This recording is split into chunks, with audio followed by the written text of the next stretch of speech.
What's going on, everybody, and welcome back to episode 4.5. 4.5, yes, 4.5 in the Wrestling Wire. We had some technical difficulties on Sunday where we lost the recording of that whole episode. We recorded for like about an hour, lost the whole thing. Kind of made an impulsive decision to get rid of Podcastle as our source of distributing and recording podcasts to Podcastle, Apple Podcasts, and Spotify. So it's been a stressful last 24 hours because I don't know. I can't delete the podcast from Spotify. I can't get into Apple Podcasts for creators. So I was lost. I'm not sure quite what to do. But we created a YouTube channel, and we have a Twitter account now. Both of those socials and all of our socials is just going to be wrestling_wire. Wrestling_wire. And that's how you're going to be able to find us on Twitter or X and then YouTube. So this episode will be published on through a link on X and hopefully through YouTube. Hopefully we can get an RSS feed to Spotify where we can upload this on Spotify. Apple Podcasts might just be a wash. But we're here since we didn't record Sunday and we had a big Genesis event on Sunday night. I thought that we would just do a quick, brief recap on Genesis, on Raw, and look at some of the events in the weeks ahead. If you looked on Twitter, actually, our X account, you would see that we plan to recap Maximum Carnage, SmackDown, look at some TNA possibilities now that they have a multi-year partnership deal with WWE. We previewed, we did all sorts of things. So I apologize truly for losing that clip. I don't really have a graphic for today. I don't have an agenda. I just wanted to talk.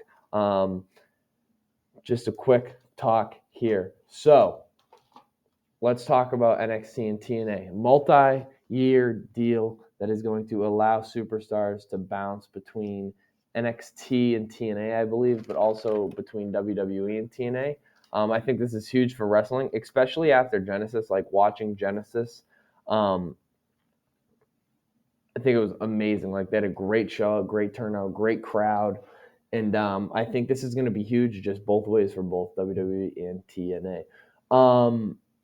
So a little preview or a little review here. They had a couple matches. I'm not going to go through every match on Genesis. I just wanted to talk about some of my favorites.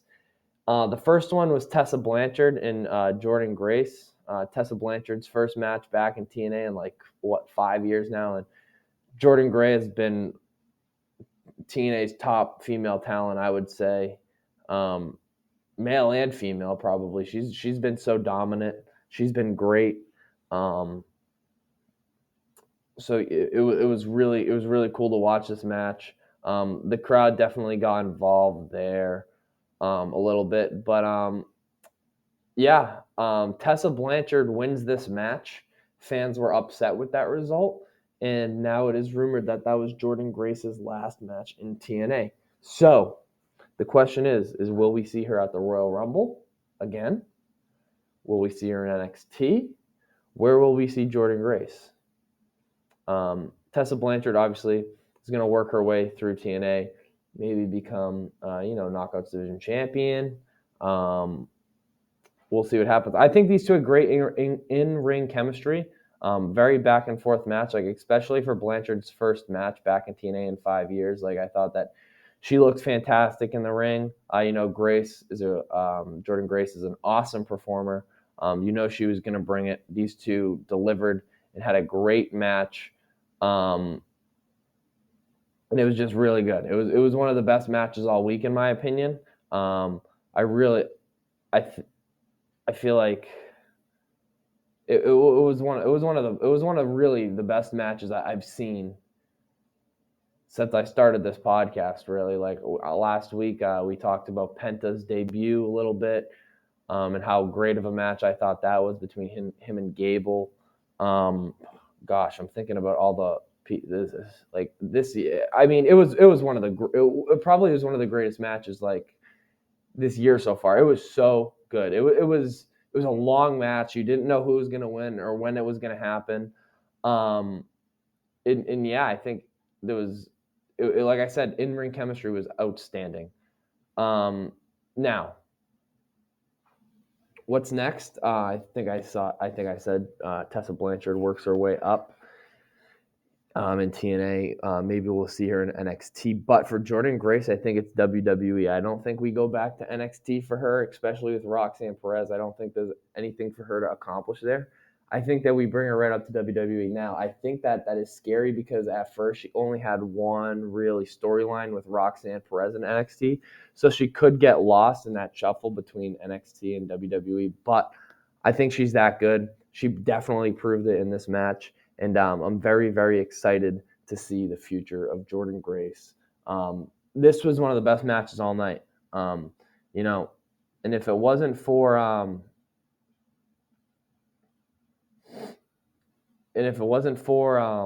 the main event of the night, I would say it's probably the best match of the whole entire show. Like I said, there was a match after this. Don't really want to get into that one. What I want to get to next is the TNA Tag Team Championships between the Hardys and the Rascals. I think that I said this on the podcast on Sunday. Like it was like it's a good match. Like I think like the Hardys and the Rascals would be a good match. It was just like I don't know, the storyline like made a ton of sense. But the big thing that happened here is that Fraxium from NXT, Nathan Frazier and Axiom, crashed TNA Genesis, crashed the party, and I think they called out the Rascals there. So the match itself was like okay, nothing special like compared to other matches on this card. I think that the Hardys looked pretty old in this match. Like for the first time, like watching them wrestle in a while, like they looked old. I think the Rascals are pretty good now. With Fraxium invading here, I think it sets up an NXT tag team match between the Rascals and Fraxium. Maybe next month and on Vengeance Day, we'll see how this story develops. Yeah, like I said, it was just really cool to see Fraxium and NXT get involved in this kind of match.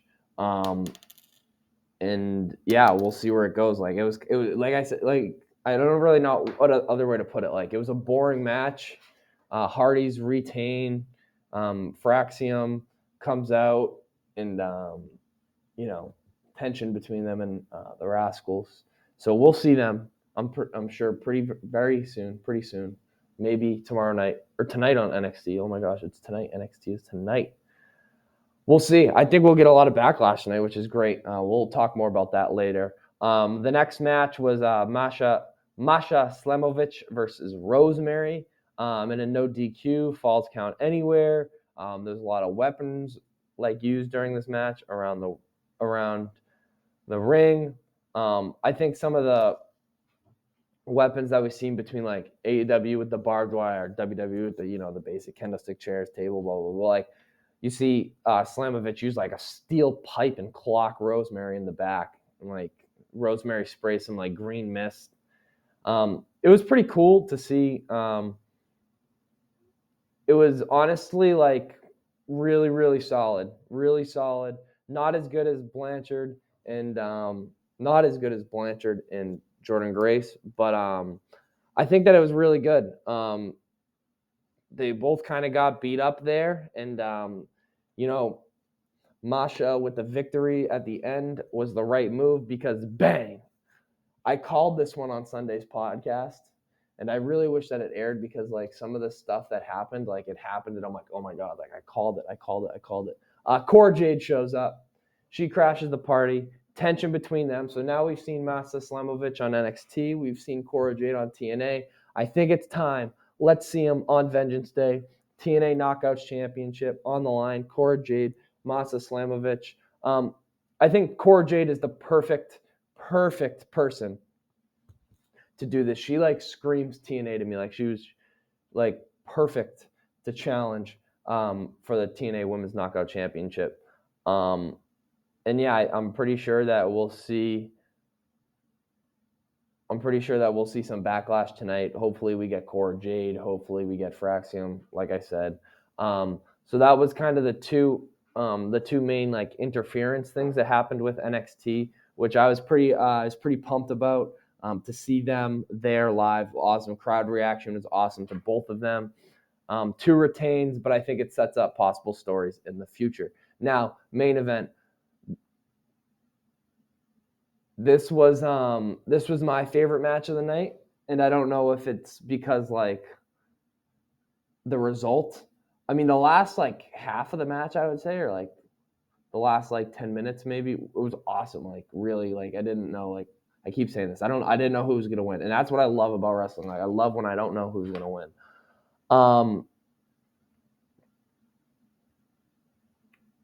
I just think that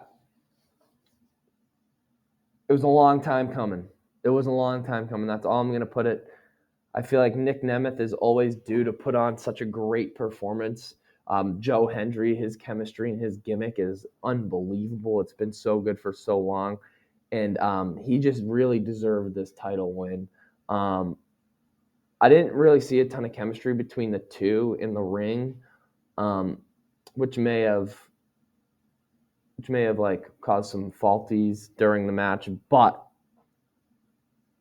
I think that it was the right decision. Joe Hendry being the TNA champion is going to be awesome because I think it's going to set up some storylines. You saw Hendry challenge Ethan Page for the NXT championship. I'd love to see Page challenge Hendry for the TNA championship. I'd also love to see Joe Hendry in WWE, like I said. Also, this could set up Nick Nemeth at the Royal Rumble. Like, anything could happen. And it was a really great match, in my opinion. I was really pumped about the result, pumped about the entire match. Like I said, the fan involvement was awesome during the match. And yeah, long overdue for Joe Hendry. But I definitely think that for now, Hendry will be staying with TNA. That's why I said, like, who's going to come over and fight him? Could it be AJ Styles when he comes back? Have him have one more run with the TNA championship, and then you get Hendry in WWE. I think there's a lot of possibilities. It opens the door for a lot of things. Talking about Sunday's episode, I talked about Nick Nemeth, Joe Hendry. I talked about how I wanted Nemeth and Hendry in the Rumble and all of this other stuff. So I think I'm just going to kind of do the last half of the segment because I previewed Genesis and then I kind of went over some possibilities and dream matches. So I think I'm going to do it over again, and that'll be right now. So some possibilities that we've seen online. The Hardy Boys obviously talked about on Insight with Chris Van Vliet that they are interested in going to WWE for one last run, especially as the TNA Tag Team Champions. So we could definitely see maybe a surprise appearance down the line. Also, Nick Nemeth and Joe Hendry would be perfect fits for WWE, especially after their match at Genesis, whatever. But now that Nemeth lost the title, I think it opens the door for him to show up at the Rumble, make a surprise appearance, maybe make a run with WWE for a little bit before he goes back to TNA. Joe Hendry, not so sure what he's going to do or what's next for him after winning, but it was a long overdue win, and I'm very happy for him.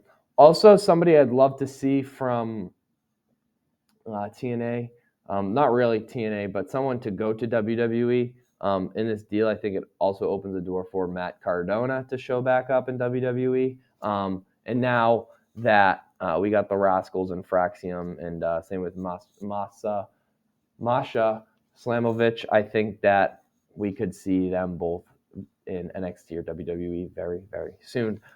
So from the WWE side going to TNA, Cedric Alexander tweeted, I'm in love with like WWE wrestling social media. Cedric Alexander tweeted that he would be interested in going to TNA and wrestling in TNA. I think we could get a good match between him and Moose, even him and Joe Hendry for the title. I think there's a lot of talent that could be compatible with Cedric Alexander in TNA, especially as his character is kind of run out dry in WWE. Also, AJ Styles, that's the big thing. Everyone wants to see AJ Styles when he returns have one more run in TNA before he retires. I think it's the perfect time to do that when he comes back, especially with this deal being announced. So definitely look forward and look ahead to AJ Styles being in TNA when he comes back. Also, another one I saw online that I was a little less familiar with was Charlotte Flair going to TNA. We've seen her in NXT before. She's won championships in NXT and in WWE. Could we see her now be a champion in TNA? I think it's very possible. I wouldn't say it's likely, but it's possible. I would say anything's possible really with this new deal between WWE and TNA. So that's that. Some dream matches that I wrote down for the show on Sunday. I didn't really have a chance to go back and fix them. The first one out of the gate was I'd love to see Masa Slamovich versus Cora Jade. If you check Twitter after, I will send you this page. I wrote it down. I said it was teased on NXT.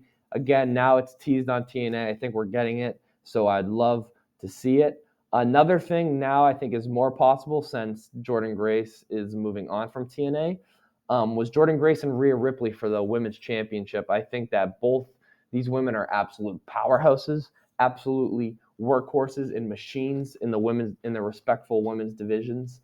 Now that Rhea Ripley is kind of moving on from Liv Morgan, it seems like, could we see a possible storyline between Jordynne Grace and Rhea Ripley? I'd love to see that match. I think it would be a hard-hitting and very powerful match. Hopefully we get it in 2025. I was thinking about possible opponents for AJ Styles, and I thought none better. I thought that him and Moose, the X Division champion, he retained at Genesis. I think that it would be awesome to see him, Moose, and AJ Styles fight each other. I think that they could put on a really good match. I also think AJ Styles and Joe Hendry could put on a great match. But with that being said, Joe Hendry also talked about how between this new deal with TNA and WWE and who is his dream opponent. And he says it's John Cena. And that's what I wrote down before this interview was recorded. I think Joe Hendry and John Cena would be an awesome match. I think it'd be a great opportunity for John Cena to put Joe Hendry over. I'm talking really fast, I know that. But yeah, I think that there's a lot of possible opponents and some great opponents that Joe Hendry could face in WWE. But seeing him fight John Cena would be symbolic, would be a statement match for TNA and WWE, and I would just absolutely love to see it. All right, that's that with the TNA, WWE things. I'm sure NXT will have some more, so we will talk more about this on Thursday. We're going to do 2 really quick episodes this week, one Tuesday and Thursday, and then just announced on our social media platforms is that Saturday morning countdown to Saturday night's main event will take live. We're going to go over every single match, every segment on the card, everything that's led up to it, everything that will happen after. We're very, very excited. We're going to do one this Saturday for Saturday night's main event, and we're going to do one next Saturday, February 1st, for the Royal Rumble. So both kind of kickoff shows, pre-shows. We're calling it the Countdown Show. I am very excited to do it. And so, yeah, we got three episodes this week and Sunday. So 4 really, because Sunday we're recording the SmackDown Fallout, Saturday night's main event Fallout, all of that kind of good stuff. All right. What I'm going to do here is I watched Raw last night. I know we're at 20 minutes. I didn't really want to go over 45 minutes. So I'm going to try to do this really quick. I know I'm gonna try to do this quick, but we'll see. So I'm just gonna get right into it. Some notes from the show. Some notes that happened during the show. I took it down. If it wasn't in what I was gonna say, I wrote it down. CM Punk segment. CM Punk Obviously, he's in the Rumble match, but he wants to kind of take on. He wants to end Hulkamania. He says.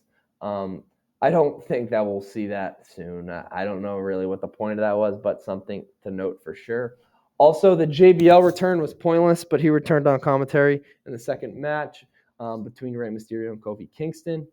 So I didn't really see any point of that. There was nothing special there. I know they advertised it, but there wasn't really anything special between JBL and the actual show itself. So Monday Night Raw from the American Airlines Center in Dallas, Texas, kicks off with Jey Uso coming through the crowd like he always does, gets him going. Michael Cole is going crazy right ringside. And yeah, right when Jey starts talking, Gunther's music hits, and he interrupts Jey Uso to start the show. And really, the dialogue between these two, at first, Gunther just grilled Jey, absolutely ripped into him and bullied him on the mic. Talked about how Jey's not worthy, Jey will never win. Like, it's embarrassing that he even has to fight and defend his title against Jey. And then, Uso kind of stands his ground. He's like, you know what? I main evented WrestleMania. You've never done that. I'm sure we're going to get Gunther in a WrestleMania main event at some point in his career. But yeah, they kind of just like towards the end, they bullied each other. I think Gunther definitely got the best of Uso on the mic. But then at the end, Gunther tries to attack Jey Uso. Jey kind of stands his ground, and they have an awesome shot of him, Jey, holding up the World Heavyweight Championship at the end of that segment. And I really, really, really can feel an upset brewing. Like, I really can. I really can feel it. Like, especially during that segment, like, man, I would love to see Jey win. And I will believe Jey will win this match until Gunther taps him out or gets the 1, 2, 3. Then I'll believe it. But I believe, like I believed in Joe Hendry, I believe in Jey Uso this Saturday, the main event. I'm very, very excited about it. I thought that this segment set up the match perfectly. Like, now there's some beef between these two, and like I said, that we're gonna get a really good match there, and I'm very, very excited about it. And we'll talk more about this on Saturday. So hopefully you guys can join us Saturday. And if you can't join us Saturday, I think we're gonna try to do it live. We're gonna do it live, but we'll definitely have it there so you can go back and watch it maybe after the show or right before the show or as the show's going. Anyways, the first match of the night, I know I just said second match, but the first actual match of the night was Rey Mysterio and Kofi Kingston. The New Day tried to offer JBL some money backstage to kind of, I don't know, like fix it towards their side or whatever. It doesn't work. The New Day make their entrance and the boos are ringing. Ugh, everyone hates them. New Day sucks. Yeah, it was awesome to see. I'm kind of curious to see where their team goes from here, especially since they're heels now. Maybe E comes back, fights him. We'll see. I don't know. The chemistry wasn't great. I hate using this word because I don't believe in this word at all, but I didn't know what else to write. But I said that there's a couple of botched, I hate that word, botched moves. It looked like that their chemistry was just off, like especially ringside. Someone could get seriously hurt by that. It was just like a failed move. Like, they messed up. They made a mistake. It's all right. It happens. It's part of the game. Like, not everything is going to be perfect. I feel like just the in-ring chemistry wasn't there, which took away from the match. It was an all right match. I love the result of Rey winning. Rey winning at the end. And then, the New Day just full on attacking Rey. And then the LWO comes out and saves Rey after his victory. And so maybe it sets up an LWO versus New Day match next week or something. But yeah, I don't know what they're going to do with Rey Mysterio's character here. I love the result of him winning. I think that especially after the loss last week, get back on the horse, win this match, and keep going from here. Wasn't a pretty win by any means, but it was a win. A win's a win. Kofi Kingston and the New Day are staying losing. The next segment was the Sami Zayn promo where he declares for the Royal Rumble. And then he kind of has this passionate promo about, how he loves the crowd. He's had a great career. He loves his career. He loves the fans. But he says, darn it, does he want that championship? He wants the WWE World Heavyweight Champion, the one he's never won more than anything in the world. And right when he's passionate, his ex-best friend Kevin Owens shows up, who says and swears that he has Sammy's back in the Rumble. He wants him to win the Royal Rumble match. But all he's asking is for Sammy's help in return. So what does that mean? We saw Sami Zayn and Seth Rollins have some dialogue. Sami Zayn came to Rollins' aid. So maybe we get, depending on the order of the matches, if the men's match is first and we get Sami Zayn, or Seth Rollins eliminate Sami Zayn after he helped them, maybe we get some interference in the title match later, where Sami Zayn helps KO win the title. Or maybe we get a Zayn-Owens feud in the future. I'm not really sure what's next, but it's just one of those things where we're going to have to wait and see what happens between Kevin Owens and Sami Zayn. I think that we'll definitely, without a doubt, see something. And especially maybe if Sami doesn't help Kevin, Kevin will, throw Sami out of the Rumble or something like that. The next match was between two SmackDown superstars and now Raw. The busiest WWE superstar on the planet, maybe besides Cody Rhodes, as of right now. The role model Bayley took on Nia Jax. It was a really, really solid match. You could see that the chemistry between these two is firing off all cylinders. I think that the match was great itself. It told a great story. Again, Roxanne Perez ringside, and Bayley seemed distracted by Roxanne Perez. And that's when Jax was able to just get the job done, take care of business, no distractions, and dominate Bayley. She has that great finishing move at the end where she just sits on her. I think that's just a funny move. I thought it was a great match. Thought it was better than the first match between Mysterio and Kingston. But the real action happens at the end. As we know, before as you know, you might not know, before the show, there was a scene right when Raw started of Nia Jax kind of attacking and ambushing Rhea Ripley backstage. Jax is definitely looking to get a title back, probably not from Tiffany Stratton, but she's looking to get Rhea Ripley's title for sure. Rhea Ripley's music hits after Jax kind of beats Bayley, keeps going there. And then, it's just an all-out brawl. Jax and Ripley have to be separated by security. Ripley jumps off the announce table, kind of keeps going at Jax. It was kind of an awesome moment. And, now the hatred is real between the two. And we are getting this match at this Saturday night main event. It'll be Rhea Ripley's first title defense. And I think it'll be interesting to see how it plays out. Because, Rhea Ripley's strong, but can she pull off the riptide on Jax and get the win? I think that'll be if she can, she'll win the match. If she can't, then it'll be hard for her. Good segment, great match. The next one was Penta and Pete Dunne. My boy Penta, love him. This is gonna sound like glazing, but this is what my note said. I wrote, Penta is a freaking star, and I'm really falling in love with his character and his moveset.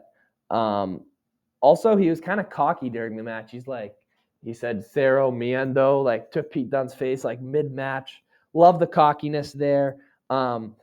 I thought the Mexican Destroyer was a great move last week. The move of this week from Penta was really his Penta driver. I think it's such a creative and awesome move. And I'm really, really hoping that WWE doesn't bury him. I'm really excited for what's next, especially with Backlash being in Mexico. Oh my gosh, I'd love to see him win a title there, or even sooner, really. He's a great superstar, great character, and we're lucky to have him in WWE. I wouldn't say this was a complete squash match because Pete Dunne got some offense in, but there was no way Penta was losing this match. It's kind of predictable. Next one, this was the second to last one of the night. It was Damage Control and Pure Fusion Collective. I thought there was a lot of momentum-changing moments. And all 4 women really impressed me throughout the match. Again, Dakota Kai showing she's worthy of championship at some point. Io Sky looked like WWE Women's Champion. Io Sky and Shayna Baszler and Zoe Stark really held their own during this match. And I did think Damage Control was going to win, and I'm happy that they did win this match. But I'm just not so sure what's going to be next for Damage Control after this. Maybe a split up. I don't think it was really it wasn't mentioned, but I think if they're bored with this storyline, I think that they could definitely go with a split up at some point in the future. Again, this was kind of just a PSA for all wrestling events that ads ruin momentum. I don't think the ads ruin the momentum so much of this match because we could see the momentum changing, and the back and forth all match. But just in general, I thought in the main event there was a couple of ads too. So we'll talk about the main event. Seth Rollins and Drew McIntyre, WrestleMania rematch. They promoted the crap out of this match. And I think the reason why it was a great match was because A, it was back and forth, and B, that means you didn't know who was going to win, and it felt like you were just on the edge of your seat the entire match. I think that the best moments from this match were the superplex spot. Rollins hits the superplex spot, and then the Michinoku driver by McIntyre on Rollins. I thought that both those moves were the statement moves. But again, Drew kind of rolling out of the superplex, love to see him sell it a little more there. I didn't mind the ending. Seth Rollins, it was back and forth, missed Claymore, failed pedigree, blah blah blah. But Rollins gets the jackknife pin win. He rolls him up and wins, and Drew was furious after the match. And I don't mind the ending. It wasn't so much rushed. But I didn't mind it because I think it further develops the story between Rollins, McIntyre, Punk, all of these guys. Now Zayn kind of inserted himself. But McIntyre definitely gets the last laugh, even though he got the loss. He just beats Seth Rollins to pieces. And then Sami Zayn comes out, like I said, and kind of protects Seth Rollins there. But at the end of the match, when Drew is working Seth Rollins in one of the corners, Sami Zayn kind of lines up the haluva kick so it would land on Drew McIntyre, but Drew escapes. It hits Seth Rollins, and that was kind of that. I'm really curious to see what happens next between Zayn and KO, Zayn and Rollins. I think we'll all get that. Only time will tell. Okay. So quickly going over NXT and Dynamite this week. NXT tonight will feature 3 championship matches. The first one is the Meta Girls, Lash Legend and Jakara Jackson versus Bianca Belair and Naomi. Those are for the World Tag Team titles. The next championship match is the North American Championship match between Tony D'Angelo and Ridge Holland. And the third one is Uba Femi versus Eddie Thorpe for the NXT Championship. I see 3 retains tonight. I'm going to be completely honest with you. Although I'd love to see Lash Legend and Jakara Jackson take them from Belair and Naomi, especially as the tensions rose on SmackDown last week between her, Cargill, all that sort of drama. Also, Lince Dorado made his NXT return at a house show over the weekend. So maybe we look for a Lince Dorado return. And of course, TNA, NXT, we'll see some backlash between Fraxium and Cord Jade, I'm sure of it. AEW kind of has a stacked card this week. They also have championship matches for the tag team championships and some backlash from last week. The Hurt Syndicate are going to take on Private Party for the AEW tag team championships. I think it's the perfect time to put the straps on the Hurt Syndicate. Samoa Joe returns to in-ring competition against Nick Wayne. I don't see him losing this match. Julia Hart, coming off a win over Harley Cameron, will face Jamie Hayter. And Kenny Omega and Will Ospreay will come face-to-face. They won't have a match, but they will come face-to-face after Will Ospreay kind of saved Omega last week. And then the main event of the night is Pac versus Cope. I think that further develops the story of Mox and Cope getting a match soon. But yeah, we'll see what happens. Big things to look forward to this week. And I'm very, very excited to see what happens next. That's all I really have for the show. I talked really fast. So I hope it wasn't a stressful listen. I've had a stressful 24 hours. So if you find this episode, I'm happy you found it. And if you find it in like 5 days, that's fine too. We're looking to get back on the horse here with distributing the podcast. We're going to figure it out. We hope you enjoyed Genesis and Raw. We hope you enjoyed the podcast. We hope you look forward to NXT and Dynamite. We got a lot of wrestling in our future, especially TNA's Thursday night too, so maybe we'll get some backlash there as well. As always, thank you guys so much for joining me today. I love doing this. It's my pleasure. And until then, we'll see you on Thursday morning. We got an action-packed week. Buckle in and get ready, ladies and gentlemen. We'll see you Thursday for the last one before the countdown to Saturday night's main event. Thank you guys so much. Have a good night.